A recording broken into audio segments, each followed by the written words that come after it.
bañ duñ ko nangu ndax ka Sénégal suñu réew la. Sénégal suñu réew la. Sénégal suñu alal la.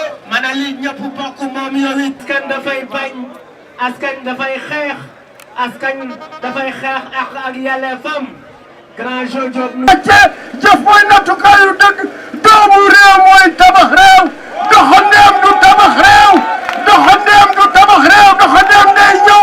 dajale aaki moo yóbbu. bay fay rusit ñan lay bay rusit yi. xanaa bukki ñuul samba yi kaakatari. xaju samba yi nga ko nguur gi. mbuboo réew mi mbuboo askan wi. dafa ñu dara réew mi dafa ñu dara askan wi. seen poos ak bitim réew dañ fi nekkal. dafa ne ñoo bañ ñoo lank duñ ko nangu. duñ ko nangu duñ ko nangu. ndax ñoo tàngee loraange la duñ ko nangu. duñ ko nangu duñ ko nangu. bañ na yaay ku may nooto. ndax nootaange jaam rek moo koy nangu. bañ leen moom moo suufeel caale jëri yëppam koom teg loxoom bi si doxalinu réew mi wóor na dama ne ngoroy faj ga ca jëf mooy nattukaayu dëgg loolooy dëgg askanu Sénégal yaay démb yaay barka démb yaay tey yaay ëllëg nañu xàll yoonu ëllëg dégg nga ci tey ci nari ma woon yëngu dëgg la waaye dañ maa yëngal te li ma yëngal moom moo ëpp doole loolay lan papa la moo la yëngal dama dégg ay benn chômeur patenté ma dégg ay bàyyi eli da koy tere ay bàyyi eli da koy tere yu taxaw ne dañuy def randonnée pour expliquer ñu ñun lu tax ñu war a yokk courant ma ni leen bàyyi eli da koy tere amu fi kaddu mbokki Sénégal na ngeen moytu na ngeen moytu. ñun ñëpp ñoo ko bokk yëpp muy yokkute courant bi nga xam ne képp koo xam ne kii tey yaa ngi yowoo ci réew mi dana la jaaxal dana la metti ndax ñun dañoo nekk ci période boo xam ne jamonoy sedd buñ ci tolloo wantilo yi day fay clim yi fay kon jamono jooju facture yi dafa war a wàcc. looloo tëgg. waaye ñu dem ba jamonoy sedd wantilo yi fay clim yi fay ñu ne facture yi day yéeg loolu xel mënu koo nangu. ñaareel ba imaam yi nekk ci jàkka yi di jiite mbooloo yi jàkk boo dem bu fekk sedd bi ñëw wantilo yi du daw te am na ci jàkk yoo xam ne am nañ ay morgue yoo xam ne dañ koy denc ay nit ñu génn àdduna kon danañ taal clim bi kon jàpp leen ne bu ngeen yokkee courant bi jàkk yi dinañ ko yëg te jàkk yi am na ci yoo xam ne morgue moo fa ne nit ñu faatu lañ fay denc bàyyi leen xel courant bi ngeen di yokk ñu nit ku faatu ñu tëdd taalal ko clim ngeen yokk courant bi kenn ku ne da nga faatu da nga tëdd courant bi daal li ñuy ñaan mooy ñu wàññi ko ndax yokk gi daal nekk na loo xam ne lu metti la ci askan wi te arrangé wul kenn ñaareel bi maa ngi laaj question boo xam ne mosuma dégg ku ma ci tontu dégg naa ne dañoo soxla fukki milliards ak benn waaw man li may laaj mooy ñun ñuy fay courant weer wu nekk lan la Senelec di récupérer ci nit ñi fay courant ci facture yi ñaata la nañ ñu ko wax ñu dégg ñu def calcul mi ñu xool ba xam est-ce que ñun ñu ngi def suñu participation wala defuñu ko kon daal ñu ngi ñaan bu fekkee ne kilifa ak réew mi ak ñi topp ci moom ñu ngi ñuy dégg courant bi nañ ko wàññi waaye buñ ko wàññi buñ ko yokk loolu lañ leen di ñaan te loolu mooy dimbale askan wi beneen bi ci sama ndox mi danaa ci wax ndox mi kenn jéggaaniwu ko fii la nekk ci réew mi asamaan bii taw ñu am dex kon ndox mi itam dañoo bëggoon mu wàññeeku ndox mi cher na lool courant ak ndox mënu ñàkk ci nit ndax moo yor dundu doomu aadama xale yi jàng dañoo war a taal ay lamp kon bu courant coupé xale yi duñ jàng ñi jàng alxuraan dañoo war a taal lamp bu courant coupé daara yi duñ jàng bu facture yi seeree dana métti ci daara yi dana métti ci jàkk yi dana métti ci école yi dana métti ci ñëpp kon courant bi na wàññeeku lañ leen di ñaan loolu la askan wi bëgg te loolu lañ sàkku ci ñoom nañ ñu ko defal courant bi ak ndox mi nañ ko wàññi waaye yokku ci période jamonoy sedd métti na ndax jamonoy sedd ci lañ daan noppalu ci la facture yi wàññeeku kon ñu ngi leen di ñaan bu ñu yokk courant bi kon loolu mooy sama teewaay tey sama yëg-yëg ak askan wi yëpp jërëjëf di ñaan yàlla tàccu leen loolu waay sallallahu ala nabina Muhammad wa alihi wa sahbihi asalaamaaleykum. Je m'adresse particulièrement à la jeunesse. dañu ne économie bi ñu daan def ci Senelec que prix courant bi bañ a yokku économie boobu la ñu bëgg a yëkkati yóbbu ko ci àll bi def fa courant fayee ko ñi nga xam ne ñoo nekk Ndakaaru wala dans les villes pour que ñu mën a doxal seeni politique ñaari yëf dàq na ko sénégalais yi xam nañ ne nooteel bi nekk ci manque de patriotisme économique tey jii les multinationales teggi nañ leen impôt li ñu teggi ci impôt ci multinationale bi mu ngi ëpp 100 milliards kon toll na fukki yoon li ñuy laaj pour ñu yóbbu ko ci àll ba kon balaa ñuy noot les industriels sénégalaises balaa ñuy noot les commerçants sénégalais nañu fayeeku impôt les multinationales yi nga xam ne dañoo doyal ci ay milliards ñëw roñ fii di yóbbu seen i dëkk buñ ko defee soxlaatuñu benn investissement soxlaatuñu benn financement pour que ñu mën a yóbbu ci àll ba ñaareel ba mais ku yore réew da ngay fagaru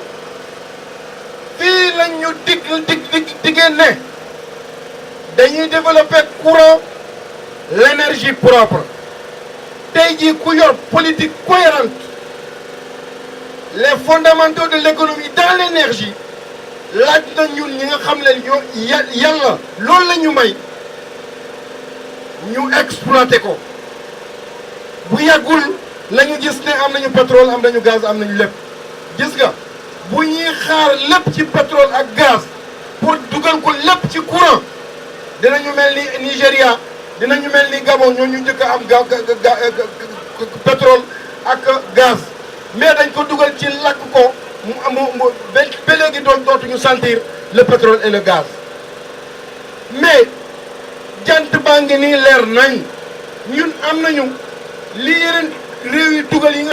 ñëpp ñi fi teew parce que man su ma déplacé woo pour ñëw soutenir Ñoo Lank c'est parce que c'est li ñuy revendiquer ak li ñuy xeex c'est légitime mais li ma bëggoon man mooy ñu globaliser le conflit ñu globaliser la lutte te ñi fi nekk ñëpp xam ne c'est pas une lutte sectorielle parce que dans toute l'Afrique les gens sont en train de lutter pour un monde meilleur pour le noir africain na ko nit ñi xam donc xeex nii Sénégal yëpp ñoo war a génn le gouvernement il faut ñu dellu ci les fondamentaux parce que mënuloo bàyyi jaan bi ba mu dem nga topp ci watit fi du dóor notre lutte doit être globale lii ay année la depuis avant l'indépendance bi fi tubaab bi duggee ba léegi y a 4 siècles ba léegi ñu ngi sucer notre sang mais entreprise yi yëpp lu ñu ci am 10%. le pétrole là génnagul deful dara seetoo nañ ko ba pare ñun ñu topp ci di wax le pétrole le gaz le zircon etc. mais jusqu'à quand le phosphate mais l'or combien d'années on l'a exploité amuñu 1 franc et personne n'a rien dit donc moi je vous demande chers concitoyens ñu ñëwaat ci fondamentaux yi mooy ñu dàq tubaab yi waaw la France dort nous ne luttons pas simplement contre la France mais tous les pays de race blanche qui exploitent l'Afrique tout le monde sait actuellement que l'Afrique est exploitée ils appliquent des stratégies l'ECO a un exemple je soutiens mes jeunes frères mais il faudrait que la nation toute entière s'y mette. Nous avons une lutte à long terme. Il est inconcevable de dire aujourd'hui que tout va s'arrêter, que les jeunes vont travailler, que l'éducation sera performante. Mais non. Il y a la présence des impérialistes depuis des siècles. Donc il nous faut un peu de temps. Soyons patients. Moi, je me réclame non violent. J'ai créé un mouvement pour la renaissance africaine qui se situe dans le temps, d'ici 35 ans, 40 ans, et dans l'espace pour instaurer les États-Unis d'Afrique. Il faut que nous soyons éveillés et conscients. Il nous faut lutter. Mais ceci est une première. Je les encourage. Mais c'est la voie qui va nous amener à notre indépendance, à notre liberté. Tant que nous ne serons pas libres, nous ne pourrons pas élaborer des politiques, nous ne pourrons pas élaborer des stratégies, nous ne pourrons pas choisir nos partenaires à nous. Donnez-moi 10 milliards. Demain, je construis un moteur. Donnez-moi 10 milliards. Dans 10 ans, tous les jeunes vont travailler. Hein? On est là à se dire, l'éducation ne marche pas, la santé ne marche pas, mais jusqu'à quand? Jusqu'à quand? Et le courant là, on a un bateau qu'on a loué ici. Combien d'argent? Hein? Et ces projets bidons là qu'on nous implante, nous ne vivons pas. Et vous, c'est mieux. Moi, je suis Touba. Je connais ce qui se passe à Touba. Sortez d'ici, allez vers l'intérieur du pays. Vous verrez la misère des gens, vous verrez la famine. Mais là, ça va quand même, l'argent circule. Mais allez à l'intérieur du pays. Donc quand vous pensez, pensez à ceux qui sont en dehors du Cap-Vert. Il y a la misère au Sénégal, les gens ne travaillent pas. L'éducation, c'est zéro. Comment voulez-vous former les jeunes sans des entreprises pour l'application des connaissances? Je vous encourage.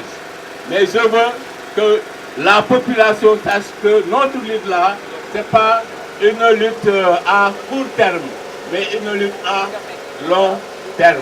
Mais nous allons nous en sortir. Demain, l'Afrique gouvernera le monde. Ça, je vous l'ai dit. Je l'ai écrit dans mon livre Le cri du cœur il y a 20 ans. Et tous les problèmes que nous avons actuellement, je les ai mentionnés il y a 20 ans. Je suis en avance de 20 ans sur mes contemporains.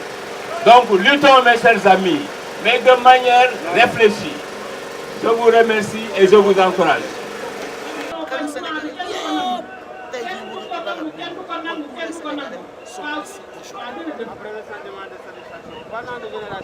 jërëjëf gars yi ngeen jege si tuuti pour mu compact ñu nekk ci aile bi dafa am benn waay bu ci nekk mu ngi tudd Pape Samb il va parler au nom des immigrés parce que xeex bi xeexu ñëpp la Pape Samb ngeen tàcc ko bu baax a baax a baax a baax a baax. bi ñuy am suñu doole. suñu defoon ni ñu def ñun tey jii. ñoo ngi nuyu kenn ku ci nekk sa tur sa sant. loolu la ñuy bañ reculer boobu la ñuy bañ mu dal ñu ci suñuy doom. muy un beneen bi. c'est une question de vie chère la ñuy xeex. tey jii Sénégal ak fu mu toll. ba tey jii maam yi ak papa yeeg yaay yi ñoo yor kër yi. ba tey jii may wax ak yow maam yi papa yi yaay yi ñoo yor kër yi. un pays à presque 80% jeunes. maanaam jeunesse bi liggéeyu amul emploi defuñu dara mais ñi nga xamante ne ñooy ñafe di ko fay bu ñuy xeexu vie bu cher forcément ñoo fi la prochaine étape bi nga xamante ne ngeen war a mener pour continuer le combat lan la. bon loolu comité ñoo lank ñoo bañ ñoo koy décider après une réunion xam naa après dinañ leen ko jébbal bu soobee. En français, est-ce que vous pouvez revenir sur ce que vous avez dit tout à l'heure, votre sentiment de satisfaction? Avant de franchir kilifa nga ne de 1960 à nos jours système bi moo fi nekk de 1960 à nos jours on a le même système mais système boobu da nga ne processus la xeex bi combat la wala guerre la je sais pas comment vous m'avez dit mais est-ce que gisoo ne dafa jot système bi changé ba mu nekk processus boo xam ne dañ ciy war di dem ñu bañ a yàkkamte est-ce que gisoo ne comme ñenn ñi système bi dafa war a jóge une bonne fois pour toutes. Mais c'est ce que tu as compris. Ma réponse c'est exactement ça. Un système boo ko fi bëggee jëlee du am yàkkam moo tax ma ne c'est pas une bataille mais c'est un combat. Le combat c'est pour une durée. C'est pour une durée. Donc ñi koy commencer di ko def duñ ko fekkee dafa mel ni kay jëmbat garabu guy mënul muusa ko waane ba gudd fan ba lekk ca doom. Combat noonu la mel. Tu as parfaitement raison. En français, votre sentiment de satisfaction? Ouais, je suis satisfait. On est satisfait. Tout le monde est satisfait parce que.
tegu tamit ñoo tamit wax suñu baat ci kaw ñu doon nañu ci citoyen exemplaire kii Madi Sagna dañ ko libéré du dëppkatu kees du dëppkatu pétrole moom place am du kaso ma baat ci kaw gis nañ fi ay corps de contrôle ñu inspecté les ports les postes les Prodac ak yeneen dossiers ñu ne ñii yoon daf leen nar a woo dëgg la ñoom kenn woowu leen ñoom ñu ànd ak Macky Sall ku àndul ak Macky Sall nag du jaay la dool man mii Barthélémy Dias damay delluwaat tribunal le 15 janvier ci lan ci xeex boo xam ne ni amoon na léegi maire Moussa yi parce que 10 ans ci biir te Macky Sall moom ci boppam xeex boobu muy am moom ñu ngi woon na ay kaddu te ba tey kaddu yi ñu ngi ci archive ba muy ne Barthélémy Dias dafa aar boppam état du Sénégal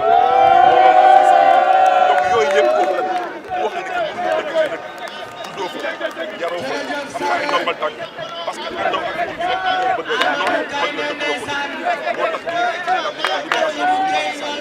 Sénégalais yi nag tay leen di ñaax yar ak teg gi jàmm ak salaam nañu wane seen bopp xoolal seen taxawaay parce que ala kii di àll bëgg a bëri dinañ bëri bañ a bëri Sénégalais dinañ bëri parce que Macky Sall jëm ak Sénégalais ndox amu ko suma baat ci kaw Macky Sall troisième mandat lay dox Sénégalais nag ñooy xool est-ce que dinañ ko nangu am fii Guinéen yi andu bis ndax du Guinéen yi bëggul du Guinéen yi nangu Guinéen yi accepté Sénégalais yi di ko accepté boobaa nag Guinée mën na ko boobaa joxe ay leçons de démocratie à la place mais Sénégal vieille démocratie pour ne pas dire la mère de démocratie africaine kon nag Sénégalais yi xoolaat seen taxawaay te wane seen bopp ak seen taxawaay